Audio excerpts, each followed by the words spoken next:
हाँ जी, नमस्कार। स्वागत है आपका एक बार फिर आपके अपने चैनल एग्जाम सिटी इंडिया पर और मैं हूं आपके साथ आपका सहयोगी नवनीत मिश्रा। आज बात करने वाले हैं विकास के सिद्धांत के बारे में। हम लोग विस्तृत चर्चा करने वाले हैं, एक ही चीज़ को बारीकी से लेकर चलेंगे और आपको मेन पॉइंट जो परीक्षा की दृष्टि से महत्वपूर्ण होने वाले हैं सभी पर चर्चा करने वाले हैं। किसी भी पॉइंट को आप मिस मत कीजिएगा।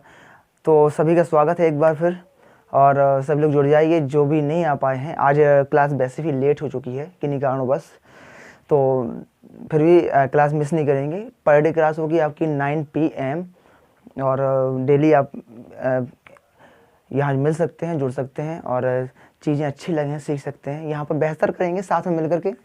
देखिए, आज बात करने वाले हैं बाल विकास के सिद्धांत के बारे में कि प्रिंसिपल ऑफ चाइल्ड डेवलपमेंट जो है क्या है, कितने सिद्धांत बताए गए हैं। तो लगभग 10 सिद्धांत बताए गए हैं बाल विकास में। 10 सिद्धांत हैं आपके जो बाल विकास को पूरित करते हैं कि बाल विकास क्या है, कैसे उसकी आप एक रूपरेखा तैयार कर सकते हैं। तो कुछ सिद्धांत के आधार पर काम करते हैं, इसलिए 10 सिद्धांत बताए गए हैं। पहला सिद्धांत आपका आता है निरंतर तक सिद्धांत। तो प्रिंसिपल ऑफ कंटिन्यूटी क्या है, इनके बारे में समझेंगे। ठीक है, पहला आपका सिद्धांत है, सभी सिद्धांत को विस्तृत से पढ़ेंगे। देखिए, चीज़ें आराम आराम से पढ़ने वाले हैं, कोई जल्दबाजी है नहीं है। प्रिंसिपल ऑफ कॉन्टिन्यूटी, ठीक है। प्रिंसिपल ऑफ कॉन्टिन्यूटी यानी निरंतरता का सिद्धांत, आपने इसके बारे में सुना होगा। निरंतरता का सिद्धांत क्या है?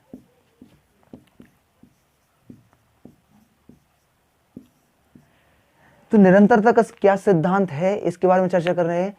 तो विकास जो है, यह सिद्धांत क्या कहता है विकास का, कि निरंतरता का सिद्धांत कि विकास अचानक नहीं होता है। विकास एक प्रक्रिया है जो लगातार चलती है, निरंतर चलती है। कभी धीरे तो कभी तेज विकास होता है। मतलब आप जब गर्भावस्था जो होता है आपका, गर्भावस्था यानी प्री इन्फेंसी जो पीरियड है, गर्भावस्था, विकास यहीं से चालू हो जाता है। विकास कहाँ से चालू हो जाता है? विकास गर्भावस्था से।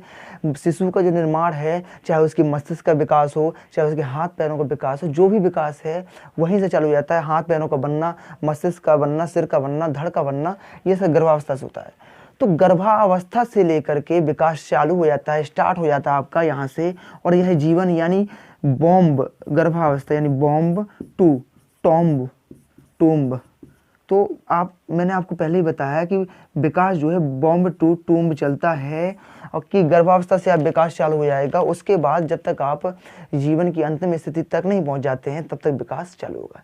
तो निरंतर आप कुछ ना कुछ सीखते रहते हैं और आपके चाहे वो मानसिक विकास की बात करें, चाहे शारीरिक विकास की बात करें या संवेगात्मक विकास की बात करें, तो आपका गर्भावस्था से चालू होता है और निरंतर होता रहता है। इसीलिए इसको निरंतरता का सिद्धांत कहते हैं। मतलब यह अचानक नहीं होता है कि एकदम से एक दिन में आप कोई चीज़ नहीं सीख सकते। मतलब आपको शिक्षक बनना है तो ये इस तरीके से समझ सकते हैं कि आपको अगर शिक्षक बनना है तो लगातार आपको कोशिश करनी पड़ेगी, लगातार चीज़ें आपको पढ़नी पड़ेंगी।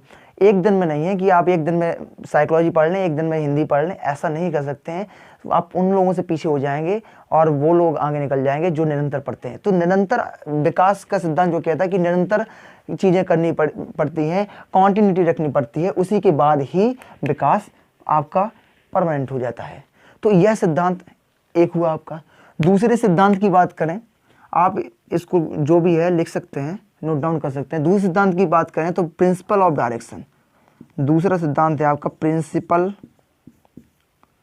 प्रिंसिपल सॉरी क्या यार, यहाँ थोड़ा गड़बड़ हो गया था। प्रिंसिपल ऑफ डायरेक्शन, बड़ा ही इम्पोर्टेंट आपका ये सिद्धांत होता है, या दिशा का सिद्धांत कह सकते हैं। दिशा का सिद्धांत अब आप समझ रहे होंगे दिशा का सिद्धांत क्या है। तो दिशा का ये नहीं है कि पश्चिम, पूरब और उत्तर दक्षिण वाला सिद्धांत है।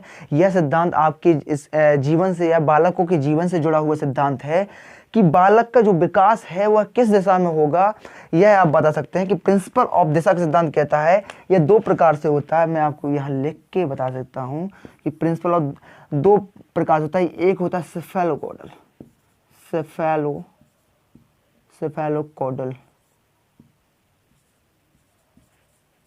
ठीक है, सेफेलोकॉर्डल, यानी इसको कह सकते हैं आप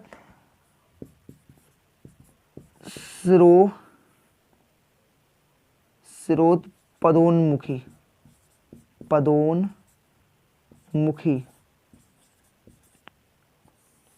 और दूसरा आपका आ जाता है प्रॉक्सिमोडिस्टल,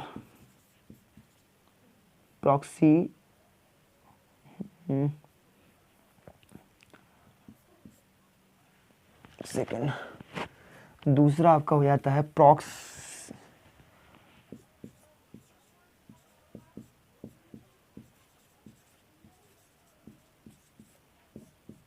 डिस्टल, दूसरा आपका प्रॉक्सिमोडिस्टल, इसको कहते हैं समीपस्थ दूरस्थ विकास, समीपस्थ दूरस्थ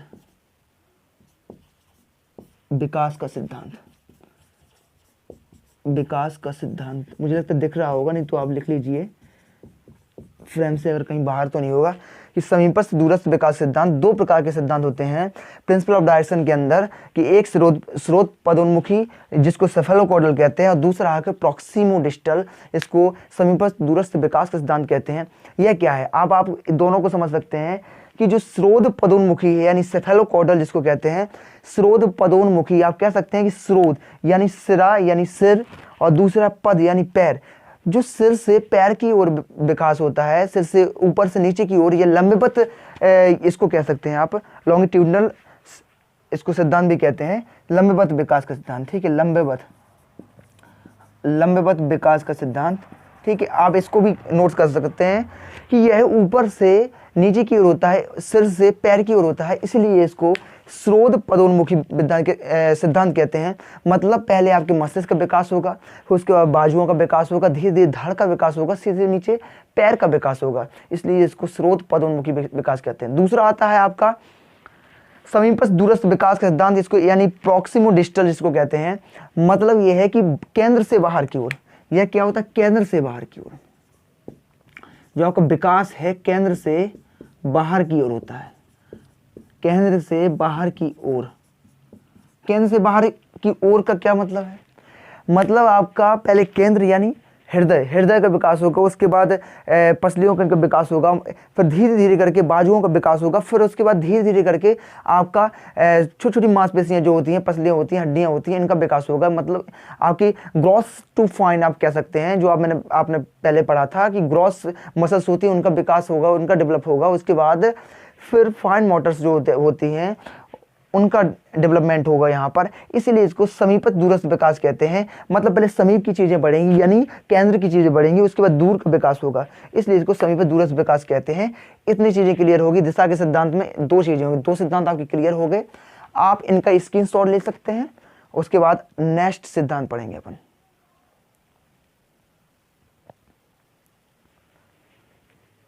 ठीक है, देखिए इसको मैं क्यों ख़त्म कर रहा हूँ, इसको लिखा रहने दीजिए।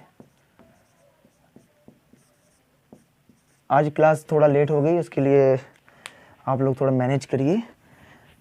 आपकी जो 9 बजे क्लास है, क्लास प्रतिदिन 9 बजे होगी, है ना। किन्हीं कारण बस कभी कभी लेट हो जाएगा, या जो भी होगा अपडेट मैं आपको टेलीग्राम पर दे दिया करूँगा। तो उसका लिंक आपके डिस्क्रिप्शन में है, अगर आपने ज्वाइन नहीं किया है तो आप ज्वाइन कर सकते हैं, है ना।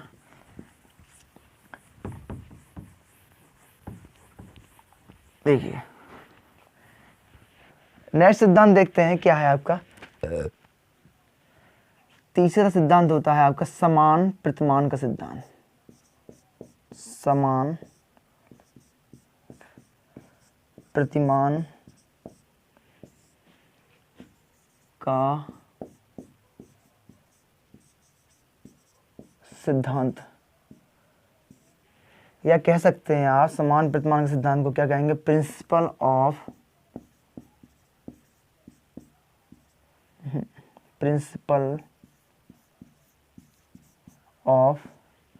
पैटर्न।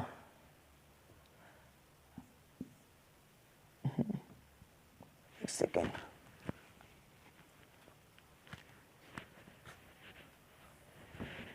समान प्रतिमान के सिद्धांत, प्रिंसिपल ऑफ यूनिफॉर्म पैटर्न। ठीक है, यूनिफॉर्म पैटर्न क्या, समान प्रतिमान का सिद्धांत क्या है, इसको देख लेते हैं।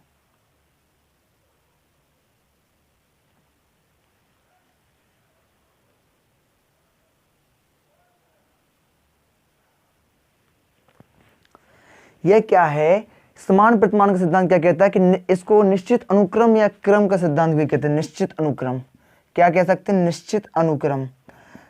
मतलब यह है कि विकास जो होता है निश्चित अनुक्रम मतलब विकास ये है कि अगर शिशु आप कहीं भी पैदा हो, इस देश में, इस विश्व में कहीं भी पैदा हो, लेकिन आपका जो विकास का क्रम है वह एक समान होगा, इसीलिए इसको समान प्रतिमान का सिद्धांत कहते हैं। मतलब समझ रहे हैं आप, मतलब यह है कि आपकी अवस्था अगर पहली गर्भावस्था है या उसके बाद जो आपकी शैशवावस्था है, शैशवावस्था, तो उसके बाद आपकी बाल्यावस्था ही होगी और उसके बाद किशोरावस्था होगी। मतलब जो अवस्था है इसका विवरण कहीं भी आप किसी भी क्षेत्र में या किसी भी जलवायु या किसी भी एनवायरनमेंट में आप पैदा हुए हों, वहाँ का जो पैटर्न है वो यही रहेगा। इसीलिए इसको प्रिंसिपल ऑफ यूनिफॉर्म पैटर्न, यानी जो यूनिफॉर्म का पैटर्न है वो यही रहेगा, इसलिए इसको प्रिंसिपल ऑफ यूनिफॉर्म पैटर्न कहते हैं या समान प्रतिमान का सिद्धांत कहते हैं। मतलब इसमें चेंजेस नहीं मिलेंगे आपको, तो कहीं भी किसी भी जलवायु या किसी भी दिशा में या कहीं भी जगह में आप पैदा हुए हों, आपका प्रतिमान जो है वह यही रहेगा। चौथे सिद्धांत के बारे में आते हैं। चौथा है आपका व्यक्तिगत विभिन्नताओं का सिद्धांत। विभिन्नताओं का सिद्धांत, व्यक्तिगत विभिन्नताओं का सिद्धांत। विभिन्नताओं का सिद्धांत, व्यक्तिगत विभिन्नताओं का सिद्धांत या कह सकते हैं प्रिंसिपल ऑफ इंडिविजुअल डिफरेंस। इसको लिखना चाहते हैं तो नोट कर सकते हैं, व्यक्तिगत विभिन्नताओं का सिद्धांत। मतलब यह है कि व्यक्ति कहीं का भी हो, मतलब उनकी स्टेज सेम हो सकती है। मतलब अगर यह गर्भावस्था के बाद उसकी जो शैशवावस्था में है या बाल्यावस्था है, उसकी चाइल्डहुड है जो एज है, उसमें क्या है कि स्टेज सेम रहेगी, वो भी बाल्यावस्था में रहेगा, आप भी बाल्यावस्था में रहेंगे, लेकिन यह है कि सबकी भिन्नताएं अलग होंगी। कोई जल्दी चलने लगेगा, शैशवावस्था में कोई जल्दी चलने लगेगा, किसी की मानसिक शक्तियों का विकास जल्दी हो जाएगा, किसी का देर में होगा। तो मतलब गति यह है कि किसी की धीमी हो सकती है, किसी की तेज हो सकती है। तो व्यक्तिगत विभिन्नताओं का सिद्धांत यही कहता है कि जो सबकी गति, आप देख सकते हैं कि डेवलपमेंट बराबर आपने पढ़ा होगा हेरिडिटी इनटू एनवायरनमेंट। तो विकास जो है वह है अनुवांशिकी और वातावरण के गुणनफल के समानुपाती होता है। ठीक है, मतलब किस तरह की का आपको वातावरण मिला है, किस प्रकार की आपकी अनुवांशिकता रही है, उसी प्रकार का आपका विकास होगा। तो कह सकते हैं सभी व्यक्तियों का यह अलग होगा, इसलिए इसको व्यक्तिगत विभिन्नताओं का सिद्धांत या प्रिंसिपल ऑफ इंडिविजुअल डिफरेंसेस के नाम से भी जानते हैं। 4 आपके सिद्धांत हो चुके हैं, इनका आप चाहें तो स्क्रीनशॉट ले सकते हैं। फिर वो चलते हैं नए सिद्धांत की ओर।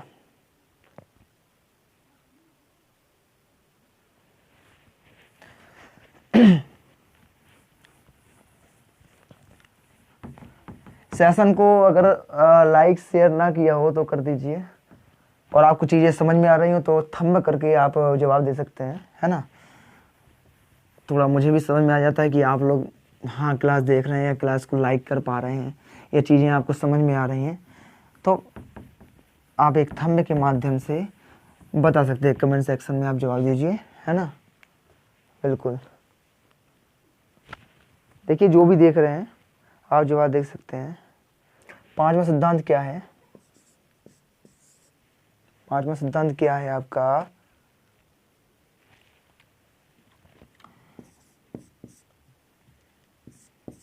सामान्य से विशिष्ट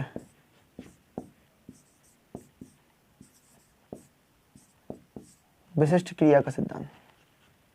सामान्य से विशिष्ट क्रिया का सिद्धांत या अनुक्रिया का सिद्धांत, क्रिया का सिद्धांत या अनुक्रिया का सिद्धांत मतलब कह सकते हैं कि सामान्य से general to specific, principle of general to specific response. मतलब सामान्य से विशिष्ट क्रिया का सिद्धांत क्या कहता है कि पहले बच्चा जनरल क्रिया करेगा, पहले वह सामान्य चीजें यानी जो बड़ी चीजें होती हैं, चाहे कोई भी बड़ी चीज होती है उस पर फोकस करेगा। बड़ी जो बिग ऑब्जेक्ट होते हैं, बिग ऑब्जेक्ट बड़ी चीजें होती हैं उन पर फोकस करेगा। उसके बाद जनरल चीजें जो सामान्यतः छोटी चीजें दिखती हैं उन पर फोकस करेगा, यानी स्पेसिफिक सॉरी छोटी चीजें यानी स्पेसिफिक, छोटी चीजें होंगी स्मॉल, जो छोटी चीजें होंगी स्पेसिफिक, छोटी चीजें उन पर फोकस करेगा। तो कहने का तात्पर्य यह है कि आप कह सकते हैं कि पहले बच्चा अगर गणित सीख रहा है तो गणित की संक्रियाएं सीखेगा, मतलब जोड़ घटाना, उसके बाद गुणा, उसके बाद भाग, और ठीक उसके बाद ही बोर्ड मास कर पाएगा। बोर्ड मास आपने सुना होगा, जो भागु जो कहते हैं इसको बोर्ड मास। तो बोर्ड मास का नियम तब कर पाएगा जब उसको जोड़ की संक्रियाएं आती होंगी, गुणा की संक्रियाएं आती होंगी, भाग की संक्रियाएं आती होंगी, उसके बाद भी इन नियमों को फॉलो कर पाएगा। तो कह सकते हैं कि सामान्य से विशिष्ट, पहले सामान्य चीजें सीखेगा, उसको विशिष्ट क्रिया जो सिद्धांत है यही कहता है कि बाद में ही स्पेसिफिक या विशिष्ट चीजें जो सीख पाएगा, पहले सामान्य फिर उसको विशिष्ट। तो प्रिंसिपल ऑफ चाइल्ड डेवलपमेंट में ये पांचवा सिद्धांत था आपका। उसके बाद छठवां सिद्धांत आता है आपका प्रिंसिपल ऑफ इंटररिलेशन यानी अंतः संबंध का सिद्धांत। अंतः संबंध का, एक सेकेंड,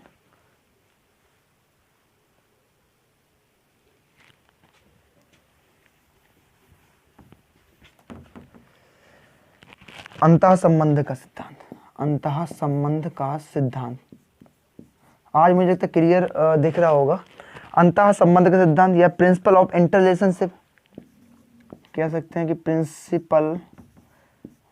प्रिंसिपल ऑफ, दोनों चीज़ों को सीख के चलेंगे क्योंकि कभी कभी परीक्षाओं में आपको यही कह देंगे कि इंटर रिलेशनशिप सिद्धांत क्या है। तो दोनों चीज़ों को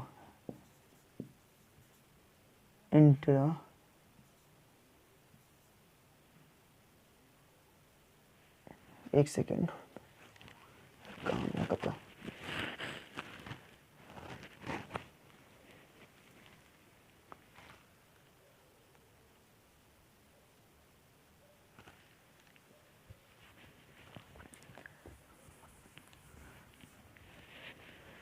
उसके बाद कह सकते हैं कि प्रिंसिपल ऑफ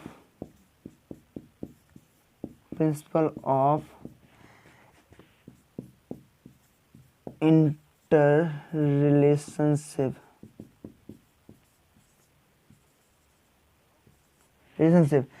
मतलब ये इसको पढ़ना जरूरी है क्योंकि बाइलिंगुअल आप पढ़ेंगे तो चीज़ें समझ में आएंगी। कई बार पूछ लेता है कि इंटर रिलेशनशिप क्या है या इंटर रिलेशनशिप सिद्धांत कौन सा है, तो इन सब चीज़ों को आपको पढ़ के चलना पड़ेगा। अंतः संबंध सिद्धांत यह कहता है कि आपके जो विकास के पक्ष हैं, चाहे वह संज्ञानात्मक विकास हो आपका, चाहे संवेगात्मक विकास हो या सामाजिक विकास हो, यह एक दूसरे से प्रभावित होते हैं या इन सब में अंतः संबंध होता है। इनमें जो संबंध होता है वो अंतः संबंध होता है। इन दोनों तीनों में जो भी है संबंध होता है, क्योंकि अगर शारीरिक विकास होगा उसके साथ ही आपके मस्तिष्क का विकास होगा, उसी हिसाब से आपके संवेगाओं का विकास होगा। इसलिए कह सकते हैं कि इनमें अंतः संबंध होता है, इसलिए इसको अंतः संबंध का सिद्धांत या अंतर संबंध का सिद्धांत या प्रिंसिपल ऑफ इंटर रिलेशनशिप कहते हैं। इतनी चीज क्लियर हो रही होगी, इतनी चीज क्लियर होगी। प्लीज थंब करके बता सकते हैं आप।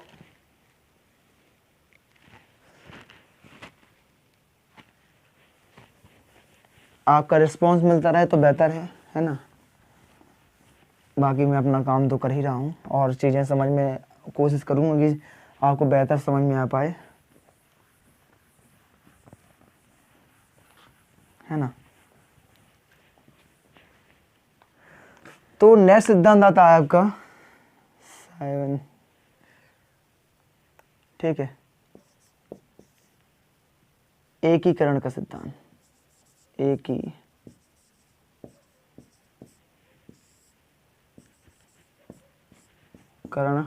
का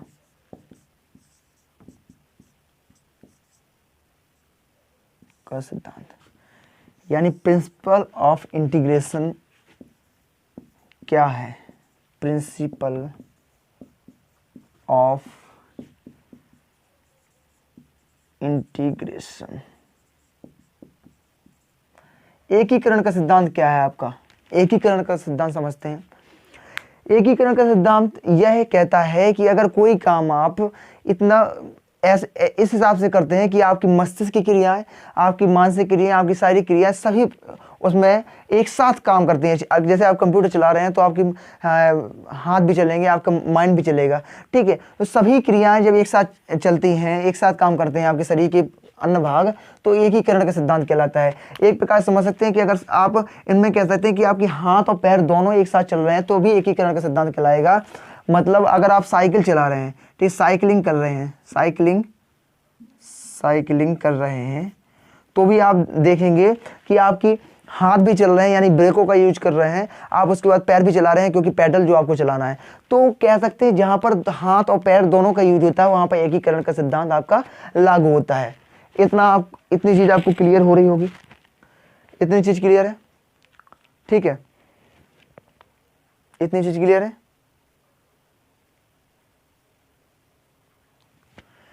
अगला सिद्धांत आप देखेंगे, 8वां आपका जो सिद्धांत है,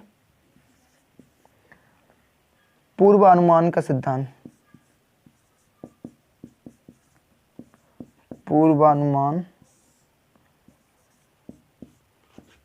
का सिद्धांत, प्रिंसिपल ऑफ प्रेडिक्टेबिलिटी, प्रिंसिपल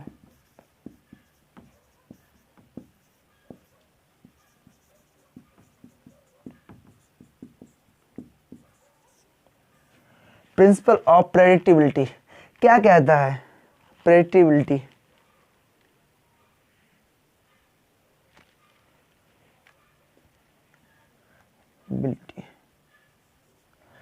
तो पूर्वानुमान का सिद्धांत क्या कहता है? पूर्व अनुमान का सिद्धांत कहता है कि आप बच्चे के होने के बाद बच्चा का विकास का एक पूर्व अनुमान कर सकते हैं कि बच्चे का विकास किस ओर होगा, किस दिशा में होगा, कैसा होगा। अगर आप देख सकते हैं कि उसके माता पिता, अगर इनमें एक चीज़ समझ में आती है कि उनकी माता पिता अगर बौने हैं या उनकी लंबाई बड़ी है, तो बच्चों को आप कह सकते हैं कि उसकी लंबाई, उसकी जो हाइट है वह लंबी होगी, हाइट है वह लंबी होगी, क्योंकि उसके माता पिता या दादा दादी लंबे हैं तो उसकी हाइट लंबी होगी। और उसका एक अनुमान आप लगा सकते हैं, एक पूर्वानुमान निश्चित कर सकते हैं। इसलिए इसको पूर्वानुमान का सिद्धांत यानी प्रिंसिपल ऑफ प्रेडिक्टेबिलिटी कहते हैं। मतलब आप बच्चे का पहले से ही, आप एक चीज़ और देख सकते हैं कि बच्चे की अगर ये चीज़ कलाई में जो है उसके एक्सरे करवा के देखें तो चीज़ों में समझ सकते हैं कि उसका विकास किस तरीके से होगा, उसकी लंबाई किस तरीके से होगी। इसलिए इसको पूर्वानुमान का सिद्धांत कहते हैं। लगभग 2 सिद्धांत और आपके बचे हैं, 10 सिद्धांत हम आप देखेंगे यहाँ पर, उसके बाद क्लास का समापन होगा। और भी चीज़ें देख लेते हैं अगर टाइम बचता है, क्योंकि आज ऑलरेडी हम लोग लेट हो चुके हैं। कोई दिक्कत नहीं है, आपको कहाँ जाना, ना ही मुझे कहीं जाना। पढ़ के सोइएगा, अच्छी है, एक बार सुबह रिवीजन कर लीजिएगा क्लास का, तो बेहतर आप समझ पाएंगे। नोट्स अगर बना रहे हो तो और अच्छा है। तो अगला जो सिद्धांत है आपका विकास, क्या कहता है? विकास परिपक्वता। विकास क्या है?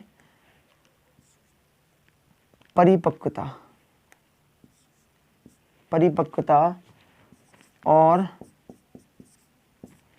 और सीखने का उत्पाद है। क्या? सीखने का उत्पाद है। उत्पाद यानी प्रोडक्ट, ठीक है। तो क्या है, जो विकास है, सीखने का उत्पाद है, जो प्रिंसिपल इसका है डेवलपमेंट का, वो maturity and learning, product of maturity and learning, ठीक है। तो विकास जो है परिपक्वता और सीखने का उत्पाद है। क्या है, परिपक्वता और सीखने का उत्पाद है। यानी आपकी मैच्योरिटी, मैंने आपको विकास जब पढ़ा रहा था तो उसमें आपको ग्रोथ एंड डेवलपमेंट में पढ़ाया कि विकास जो है मैच्योरिटी से डिफाइन होता है। Maturity, maturity, maturity, maturity define करती है कि विकास किस तरह है। आप जब परिपक्व हो जाएंगे और दूसरी चीज सीखेंगे साथ में, मतलब अगर 4 महीने का बच्चा आप कह दें कि भाई 1 साल का बच्चे को कह दें कि ये चीज़ भाई सीख लो, आप ये कॉन्सेप्ट सीख लो, तो वो अगर वो परिपक्व नहीं होगा तो सीख भी नहीं पाएगा।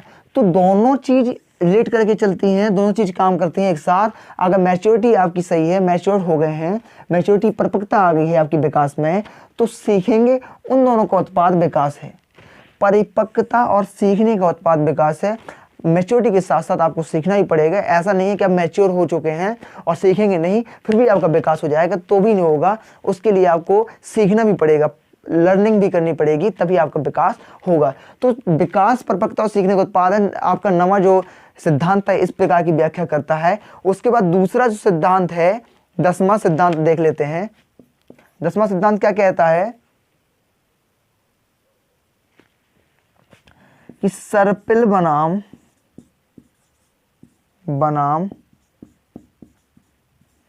रैखिक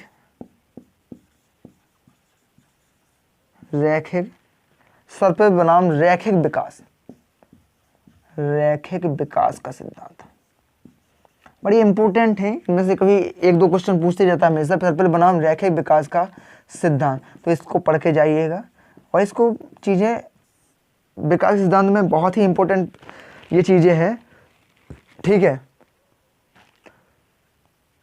तो विकास क्या कहता है, ये विकास का यह सिद्धांत क्या कहता है कि सर्पिल बनाम रैखिक सिद्धांत। सर्पिल आप समझ चुके हैं, स्पाइरल कहते हैं इसको, ठीक है। स्पाइरल जानते हैं, वो कॉपी किताबों में लगा रहता है, बाउंडिंग जब बाइंडिंग करवाते हैं तो स्पाइरल कहते हैं उसको, ठीक है।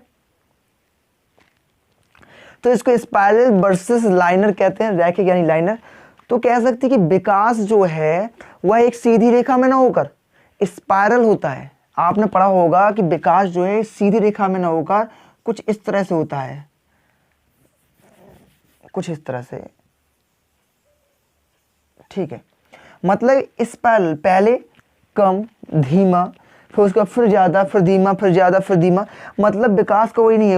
आप आगे पढ़ेंगे, अधगम में पठार आता है जब, तो सीखने की क्षमता जब अक्षमता हो जाती है, यानी कह सकते हैं सीखने में आपकी जो रुक जाते हैं, आपका भी पठार आ जाता है, तो विकास वहाँ पर कम हो जाएगा। तो विकास एक सीधी रेखा में न होकर के स्पाइरल यानी सर्पिल या स्पाइरल होता है, ठीक है। रैखिक ना होकर के स्पाइरल होता है, एक पहले कभी कम, कभी ज़्यादा, कभी धीमा, कभी गति प्रदान करता है। इतनी चीज़ क्लियर होगी।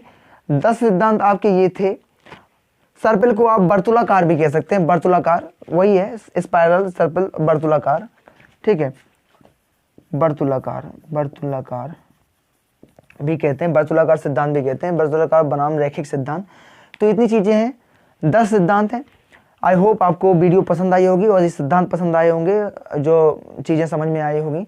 जो भी चीज़ें आपको समझ में नहीं आती हैं तो आप कमेंट सेक्शन में चीज़ें पूछ सकते हैं मुझसे, और मैं कोशिश करूँगा आपके जवाब देने की कोशिश करूँगा। आगे चीज़ें बेहतर करेंगे। अगर आप हमसे नहीं जुड़े हैं तो टेलीग्राम चैनल है, टेलीग्राम अगर जुड़ना चाहते हैं तो exam city India Telegram, exam city India नया चैनल है। पहले लोगो आपको यही मिलेगा।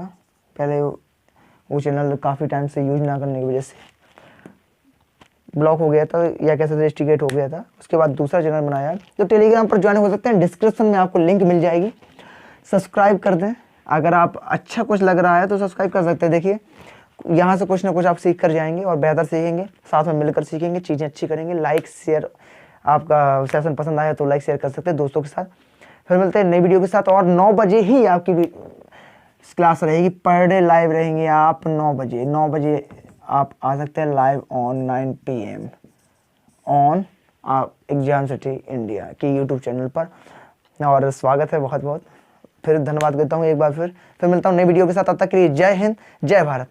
अपना बहुत बहुत ख्याल रखिएगा।